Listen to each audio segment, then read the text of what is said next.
Okay, so first things first, just give me a little bit of your background, where you're from, if you went to school or not, and kind of what your experience with elections is. Whether you're a regular voter, whether you've worked in the election industry at all, or yeah, what every experience you've had with that. Gotcha. Okay. Well, I'm from the Midwest originally.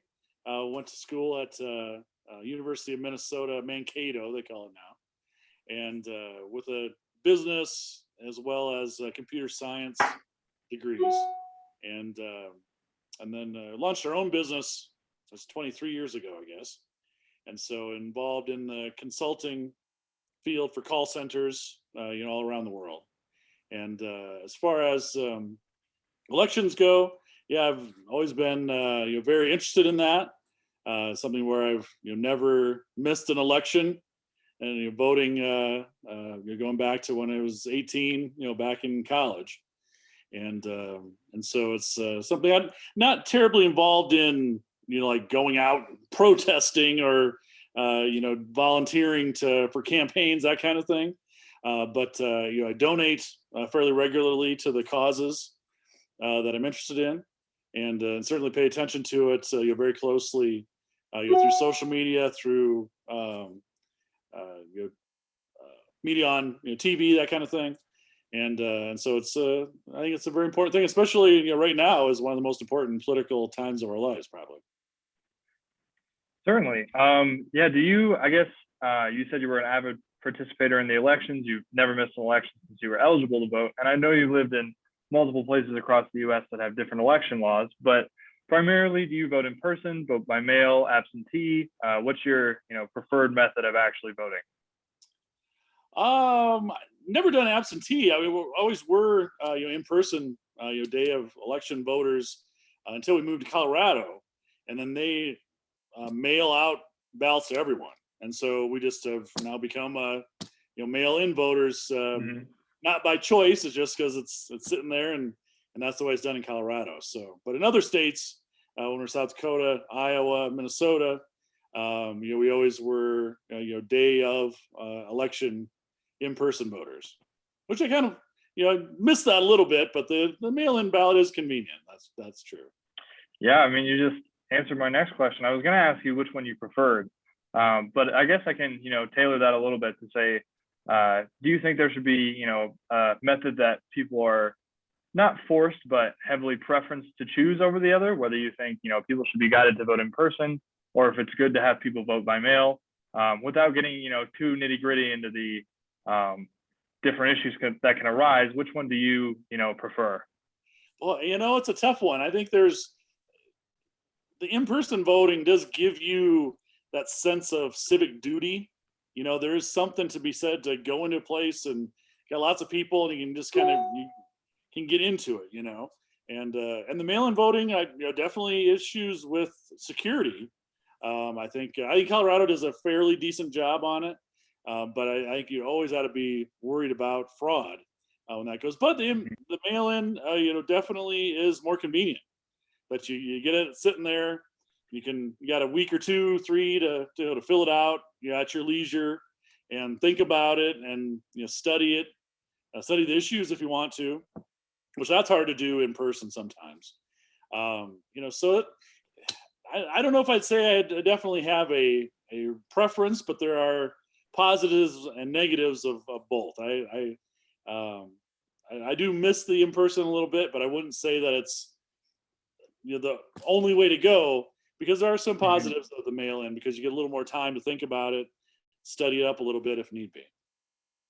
Yeah, for sure.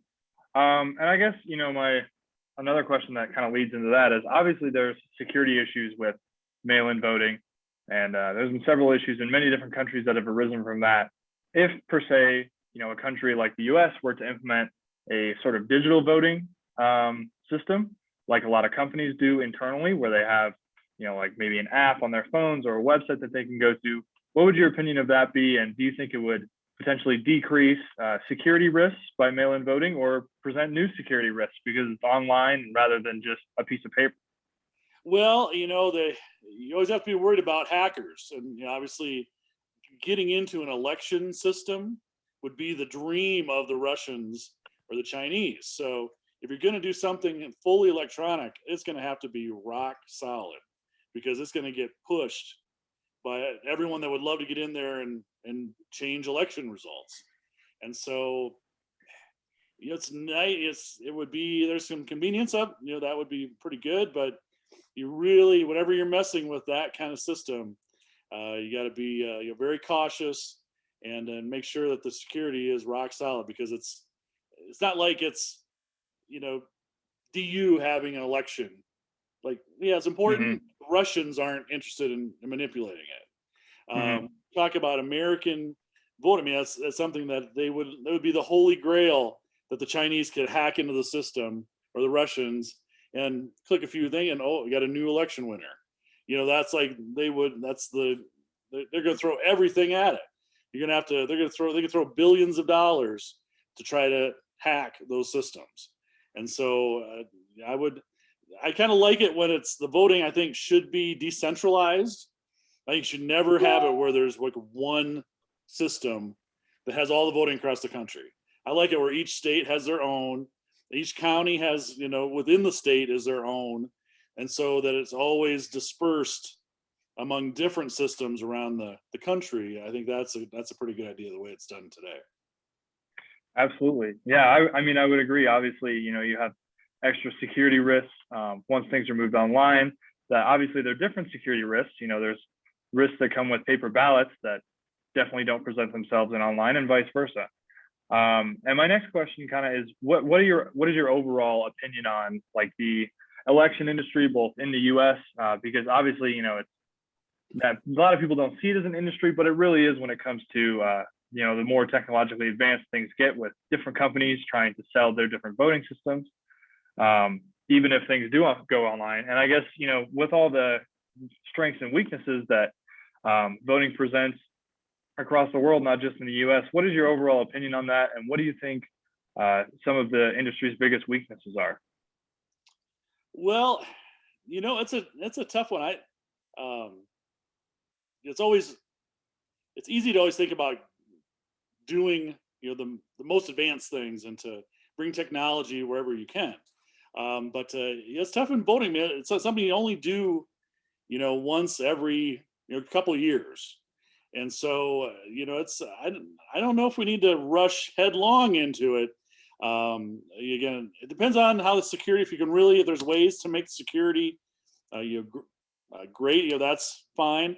Otherwise, I could be old school. I think that Mhm. I like that, even when Colorado has a mail-in, at least that mail-in ballot is there as a security. Mhm. I would hesitate to be fully online. I know, as a as you're a technical guy, you might think, hey, that's the greatest thing to do. I think that we need to take it slow. I mean, I think that we need to make sure that we have paper backups on everything, and that we, especially because it's just such a high value target. That is the American election system.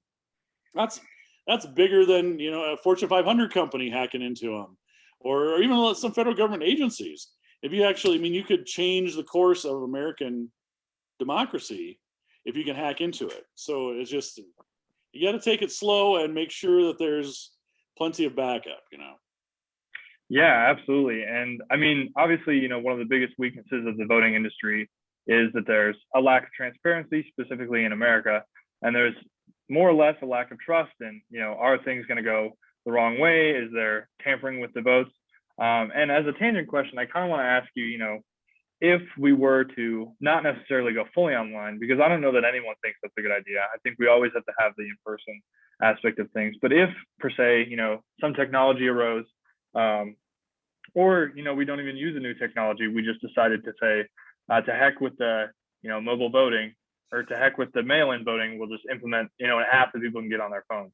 What kind of, to trust that sort of system and to trust the security, what would that take for you? And what do you think that would take on a nationwide level to say, hey, this actually works? Would it take some sort of prototype, maybe a a blurb about the technology? What kind of, I guess, explanation and comfort would you need in order to convince you that that kind of system was good? Yeah. And you kind of hit it on the trust factor. After this last election, we saw how, I mean, the American people need to trust that the system works, or the whole thing collapses. That's Hmm. why it's so important. And you obviously you have both parties that have reasons to want to game the system as well, on top of the outside hackers. So we got the trust is already a little weak right now, and so we need, whatever we do, it has to make people trust the system more, not trust it less. And I would think one of the ways, it can't just all be online. And so if you do the voting online through an app or something, I mean, somehow it needs to create a paper copy somewhere, because otherwise that Hmm. file can just go poof, and if the hackers, especially the hackers, get in there, and then those votes are lost. And so if it's going to be done as an app, then I think somehow, obviously there needs to be a lot of communication with people. Yes, your vote was received, what have you, and then somehow it has to be a way that that vote is put into something that can be saved and not just vaporized in a hack, so that that data is retained somehow. You might still have to actually print out and have it as a paper copy, just to make sure that they don't get a hold of it, and that especially in voting, you always want to have multiple ways of counting those Hmm. votes, and that helps to make sure that you don't have fraud going on. So it can't just be, hey, here's an app, here's the total. I mean, I think it needs to be, well, we could recount because there was a printout made of every ballot that we just store in the vault somewhere, and we can Hmm. go pull those out and recount them and see that, okay, that was correct. So Hmm. it's I think it's the nature of the beast that there's a lot of things that can be solved with apps, a lot of things that can be just, you get rid of all the paper with the app. Voting is just so fundamental to the country, and it's such a high value target for hackers. I think it's going to have to take extra steps. So you're not going to be able to just get rid of all the paperwork, and it's all just on one simple and easy app. I think it should be difficult. I think it Hmm. almost, it needs to be hard in a way where you get this mountain of paperwork. Well, that's the way it is, because we need to have a backup plan in case something goes awry with it. Yeah, absolutely. And that kind of ties back into the integral idea of trust in the election system that we talked about. Obviously, your citizens have to be willing to accept that, you know, the system does what it says it's going to do and not actually manipulate the votes if it were to be online. Whereas in person, or if something were on paper, there are ways to manipulate it, but it's a different kind of trust that's going on there. But it definitely again raises with some different issues. And I guess that leads me into another question. We've talked about different technologies that could be implemented for mobile voting or through online voting. What are the biggest like technological changes you've seen in election processes? Between, it could be technological, it could be a new law that was arisen, or I mean, obviously it sounds like it was a big change to go from wherever you were before to Colorado, where they provide complimentary mail-in ballots. What's the biggest change in your lifetime that you've seen in the voting industry? Oh gosh. Well, God, when I started, I mean, you had a big voting machine that you go in and you would pull the lever that it would attract the vote that way. And it wasn't like not like the kind of machines that we're talking on today. I mean, it was just was a mechanical lever that got pulled, for the different people. So that went way back. That's way back in the early '90s. When I started voting. So that was that's way out of date. We're not using any of those anymore. I don't know. In the background, it might have punched. I don't know if it punched an actual card. I'm not to actually tally those. I'm not sure how that worked. But yeah, otherwise, then soon after those went out, then you basically got into the kind of like how you would have a test where you fill in the ovals, that kind of thing, just in person. And then now in Colorado, obviously with the whole mail-in, but they do a pretty good job, like Colorado, where they send you an email that they got your ballot, that kind of thing. I think is actually very Mhm. helpful to make sure, okay, that feels like my vote just didn't get tossed, got into a system, they scanned it, and that kicked out the email. So that's a very helpful. There's ways to use technology to improve trust, and so that's a good example of one that actually does help make you feel better about it. Yeah, absolutely. And in conjunction with that, there's a lot of new technologies that could arise in voting that we don't even know about. But one of the ones, we've been exploring actually, and obviously it's coming into the public eye with all the cryptocurrency developments and things exploding here and there. And it's obviously was at one time a buzzword for a lot of businesses.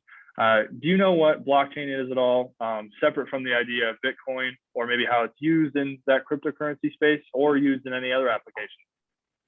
Well, I know enough to be dangerous about it. I've seen quite a few articles on CNBC, and I know how that's the underlying technology that helps to facilitate the transfer, and and help with the security on that too. So it's not something where I don't get into. I don't work with blockchain stuff, but I know there are other uses for it. Maybe election stuff can be used for it. But the big thing with elections, it's like there's the actual security of the vote, but then there's how people feel about the security of the vote. Mm-hmm.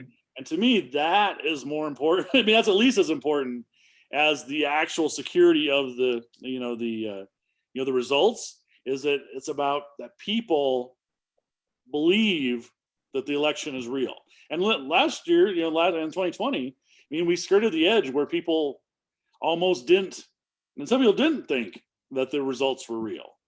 And so, even if there's technology that can ensure that the numbers are properly calculated, making sure that people think the numbers are properly calculated is at least as important, if not more important. Because when people Mm-hmm. lose faith in the election, then the whole country can fall apart. And so that's a big thing. Even if blockchain is a way to help make sure that every result is real, that it's going to be a big selling job, to make sure that people understand that these numbers are real. Mm-hmm. Certainly. And in and of itself, trying to convince the general public of any country, let alone the US, is a difficult job. But in conjunction with that, given the kind of the characteristics of, say, a blockchain technology, and if you don't mind, I'll explain that to you a little bit, just so we can get the baseline of ideas. Essentially, what it is if you were to have a blockchain system for, say, voting, people could go on their phone or in person, whichever method they choose, and go to whether it be a phone or a desktop computer or something of the sort, some node that's connected to the internet. What they would do is, by casting their vote, they would say, I want to add this specific option, whatever I choose, whether it be candidate A, candidate B, whatever, on their vote. They would add that to what we call a record. And that record gets added to a block, and that gets distributed across every node on the system. And the only way that can get modified is essentially by saying, you have to go into 51% of these nodes and manually hack and change that specific record. So if we were to implement that in the US, say, you could have nodes in every single county and every single state and every single city of the US. And that node would be that number of nodes would nearly top in an estimate above 100 million. So if you wanted to change any of those voting records, you would have to change 50 million and one actual node records in order to implement that into the system. Given the transparency of the technology and people actually knowing how that works, if we were to, or if someone were to, a third-party provider, not the government, come in and say, hey, we want to put out prototypes, make sure this test case works, and find a way to educate the American public, could you see that being not necessarily a replacement for mail-in voting, but a kind of a reworking of the system, in that people could vote anywhere they had an internet connection, or if they didn't want to do that, they could just come in and vote in person? And how feasible do you think, implementing that kind of infrastructure across the US would be? Because obviously getting a stable internet connection to all these counties and implementing all these different, CPUs and nodes is a very expensive process, and it is by no means cheap. Well, yeah, I mean, just on that last part, I mean, you start even when they had at-home school, you had all these people like, oh, my internet, I don't have an internet connection, or Mhm. I can't, it's not good enough to get in, or whatever. So you assume that everyone has high-speed internet access, but you start, if all the voting went that direction, you'd be surprised all these people would start complaining that they don't have good enough access, Mhm. whatever. So it is a very complicated issue. Certainly, the blockchain, that probably has promise, to provide the security that you need. Now, obviously, there's a lot of computer processing power, I think, that goes into running stuff on the blockchain, if I recall correctly. It's like how crypto mining, so intensive on the computer processing. I don't know Mhm. if that's would be the same thing for election results or not. Yeah. So to interject, actually, that sort of mining process, while it is very computer intensive, wouldn't have any sort of effect or um, be implemented in any way in voting, simply because when you're mining cryptocurrency, you're not just storing those records on a block. You're actually creating new records, and you're trying to compete across multiple nodes for who gets the reward for mining that new Bitcoin, shall we say. Whereas voting, all we're doing is recording that on a blockchain. And instead of spending all this computational power and electricity and real world costs, we're simply just recording it and storing it on separate nodes, so as it's more immutable and less subject to hacking, rather than actually spending all the computing power. Sure.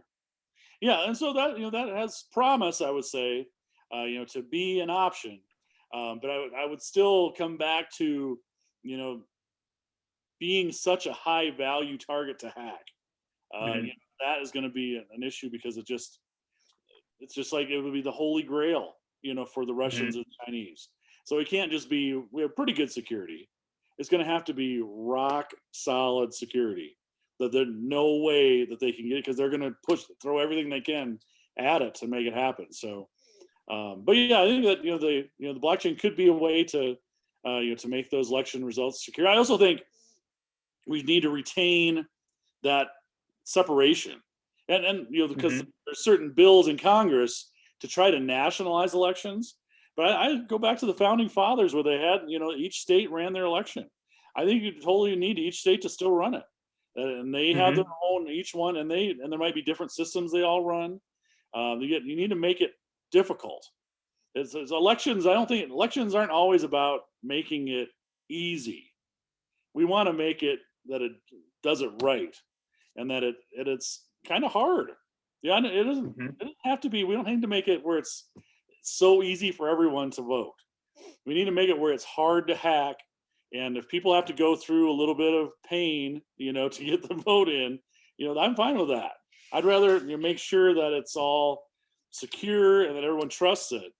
And so there's a lot to work out on how the systems would work. But blockchain certainly has promise to be a part of the solution, but it's a difficult one to handle.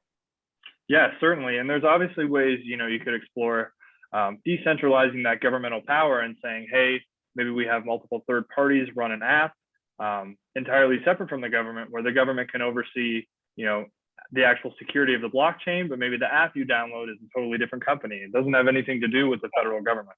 I would be scared Um, if there was one app, one company that everybody in the country voted on. mhm, I'd like to have 50 companies.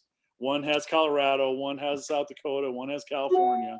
That there are firewalls between the different states, and you make it hard, make it harder to hack.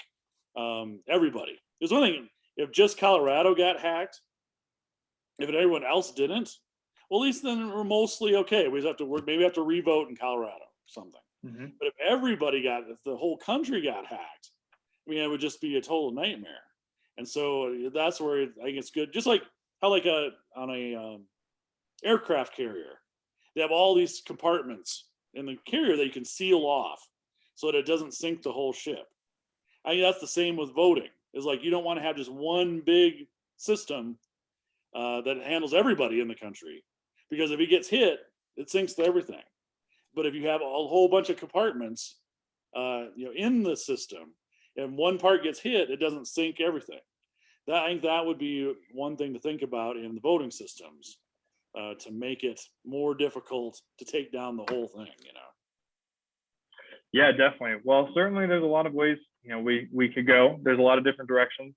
And obviously blockchain is by no means the next, big thing potentially in voting. There's a lot of different ways we could go. But it's definitely one of the most promising technologies as far as its application with decentralized nodes and its security in, all the encryption algorithms it uses, and the fact that you would have to, take over several million nodes if it were to be implemented in a country like the US in order to actually change records. And even then, it's still extremely hard. But I think that's all the questions I had. Thank you for your time, and thanks for humoring me and discussing blockchain. All right, cool. Yeah, I enjoyed it, and good luck with the project. Awesome. Thank you. All right.